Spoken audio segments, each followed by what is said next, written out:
Brian and Amira, so much being done to prevent the spread of COVID-19. Take a look out here. There's going to be quite a bit of social distancing. You can see the setup that they've got to greet workers. There will be health screenings and much more.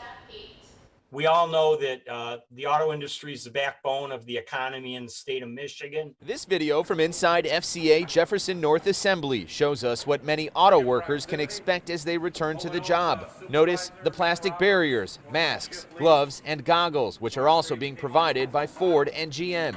I'm looking forward to going back to work. Brian Pannebacker works for Ford at 17 Mile and Mound in Sterling Heights. He makes axles for the Ford F-150 and says he's been told to expect sanitizing stations, regular cleaning, and 2 tents at 2 different entrances where they'll be taking our temperature with a thermal screening camera. I'm pretty comfortable with the precautions that I've heard that they're going to be taking. For those with small kids at home, childcare has also been a top priority for workers to figure out. If you have small kids, you've got to have a family member or a neighbor, somebody that you trust. Brian also acknowledges the toll this crisis has taken on the auto industry, with the big three burning through billions in cash the last 2 months. Ford now saying they're calling back nearly 60,000 U.S. workers. We had an additional $15 billion in revolver that we pulled down. And as part of the restart, FCA and Ford will partner with Beaumont to screen workers. GM will use its own on-site medical teams.